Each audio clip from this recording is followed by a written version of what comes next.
and we have more than enough options to replace,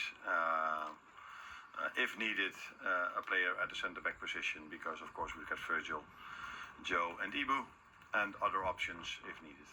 Jim, first things first, how sickening was it for the young lad Leone to pick up that injury in his debut, on what had been a promising debut as well? Yeah, it was such a shame. I mean, I was remarking at the time, I felt like, and you're saying this with all the caveats because it's only Southampton, it's only the League Cup, it's only his first game, but I thought this looks like a future Liverpool centre-back in the making here. He just had that sort of look about him. He reminded me of players that we've had in the past, and I just thought, this is so promising seeing this young lad, and you can kind of tell why there wasn't so much urgency to go and sign another centre-back. We didn't sort of go in completely for the kill just at the end of the transfer window and make them an offer they couldn't refuse for that other player. And you can tell why, because you could see that there was enough about this player that we could definitely bring him straight into the team, and I can see that. And it's a difficult position, obviously, to bring a player in and just try him out here and there. You don't tend to see centre-backs coming on for 10 minutes just to see how they get on. It was his chance to show us what he can do, and he did. And then for that to happen, it was just horrendous. And it's clearly the worst injury that a defender can get, isn't it? We saw how long it kept Virgil out for, and the only thing I can say is that because he's a younger player, that they do say they heal quicker when they're younger. But I still think, he's out for a long time, and then he's not only got to get fit, he's got to get up to standard. And yeah, it'll be surprised if he's even in pre-season, which again is going to set him back. It's such a shame. The way he was sort of gliding across the pitch as a centre-back, I mean, I hate to use comparisons after one game, but there was that sort of composure, wasn't there, of a Hansen or a Gillespie or someone like that, which are huge shoes to fill. But as you say, Liverpool had clearly had their eye on him for a while, hadn't they? Yeah, and I think they're the names that kind of come into my head, and then someone who's a bit younger, sort of compared him to Daniel Agger.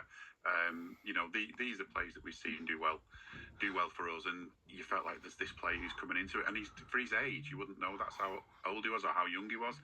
He wasn't afraid to open his mouth and help with the organisation, and without doing Joe Gomez any sort of injury here, not trying to upset Joe Gomez in any way. He's a great player. You felt, he was the more natural of the two at centre-back as well, because Joe obviously plays at full-back as well, and he's a kind of a jack of all trades, if you like, at the back.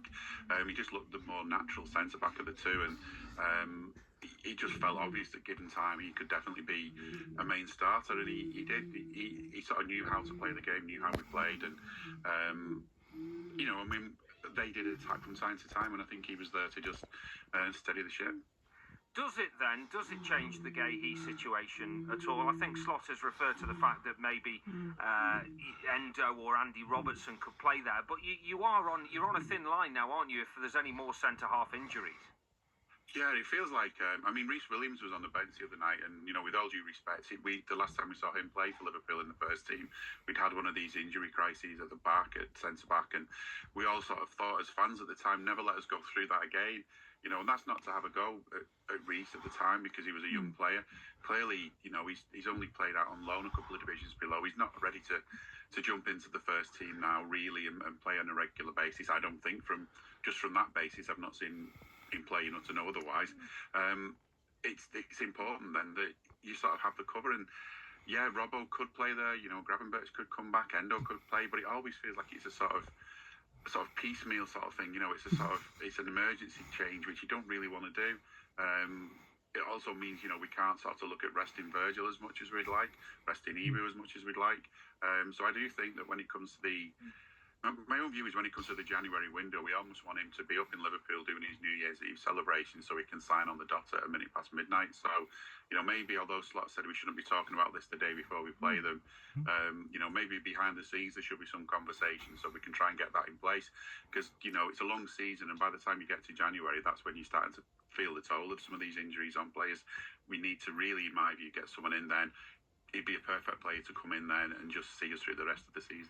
Well, I mean, I might be, 2 and 2 making 5 and all that, but there has been sort of news today that Palace have now accepted that Gahey won't stay with them, and they've acknowledged it will be difficult to convince him to commit his future to Palace. So are they almost encouraging a January bid there, or am I reading too much into it? I think I'm probably trying to read too much into it. But... Well, yeah, I mean, it seems like they were happy to let him go as long as they got someone in to replace him, because obviously we wouldn't have got as close as we did with the deal if that wasn't the case. And maybe they're just reminding us that that was the case. And I think it's important for them now to make sure they have got someone to come in. Liverpool won't want to be messed about again like they were this time.